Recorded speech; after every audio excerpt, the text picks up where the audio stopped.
Hello, everybody, and welcome to our first interview of Shakespeare's A Midsummer Night's Dream. Oh, A Midsummer Night's Dream. It's cute. Is that what you're calling your coverage of the wedding? You're here to cover the wedding, right? Yes, well, that's right, and, whatever else might happen along the way.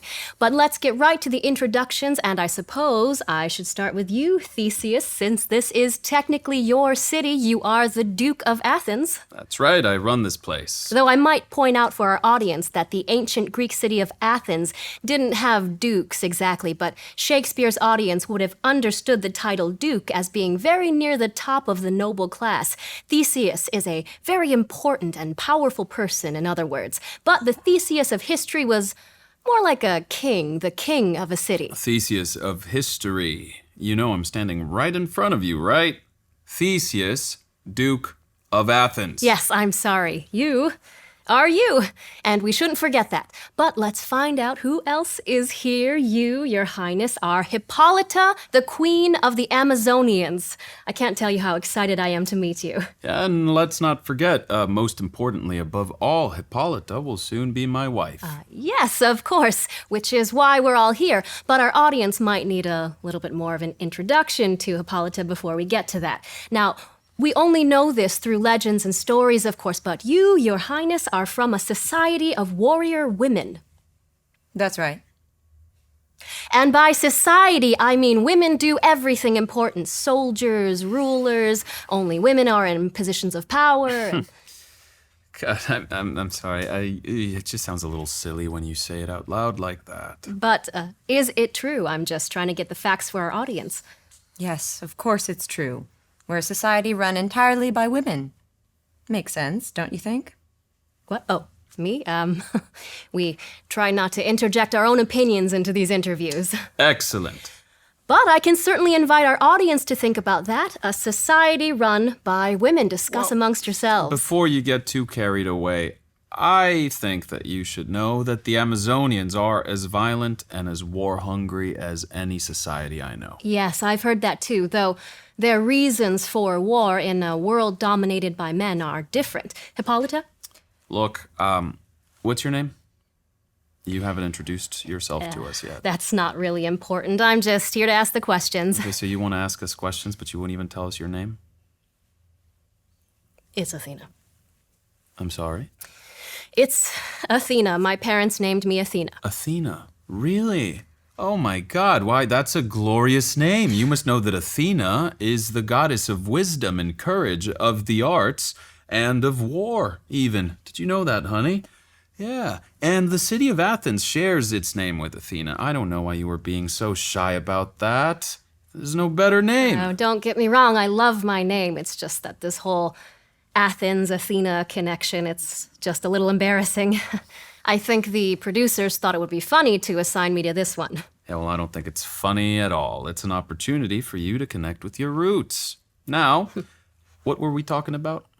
Yes.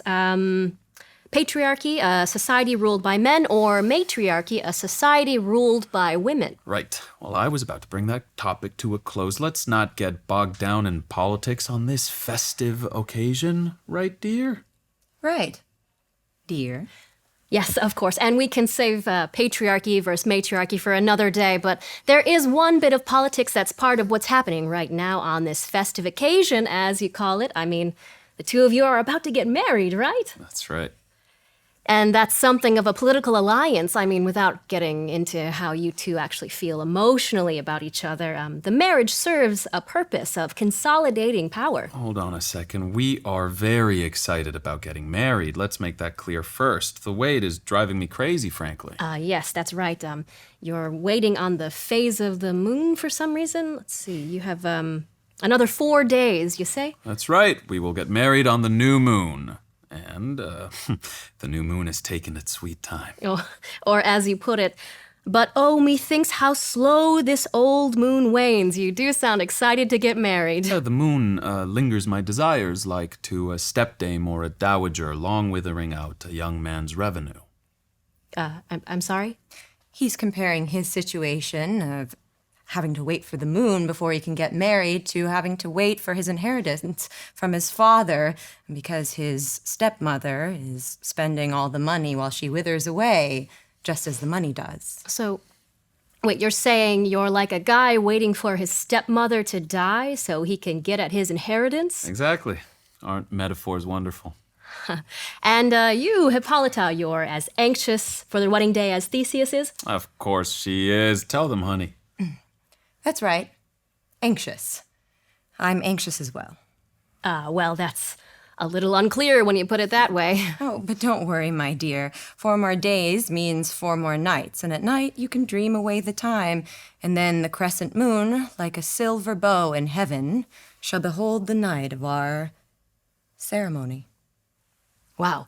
And if I could just quickly point out to our audience how much we're talking about the moon and the night and dreams, we're going to want to keep track of those things as the story unfolds. But you're right about the politics too, Athena, and this is a political wedding as well, and I was rightfully won by Theseus on the battlefield.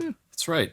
I think that your audience should understand that I defeated Hippolyta in battle, and as a result, a marriage will combine our 2 kingdoms and bring them both under my rule. I mean, our rule, but, my rule. Anyway, can we get back to the fact that there's gonna be a wedding? Certainly, though, if I could just interject one thing for our audience. Shakespeare's stories often draw on older stories, and there are plenty of those when it comes to Theseus and Hippolyta, though it's hard to know which stories Shakespeare would have been familiar with. One of these stories, for example, has Hippolyta winning the battle and then making Theseus her husband. I'm sorry, what did you just say? All right, Athena, please, I think that that's what folks where you come from call fake news. Let's stick to reality, please. Okay, we're standing right here. Enough with the interviewing. It's time to ramp up the festivities. Philostrate, go stir up the young people of Athens and let's get this party started. I'm so sorry. I haven't even introduced you yet, and you've been standing here this whole time. If we could just take a second to meet you, sir.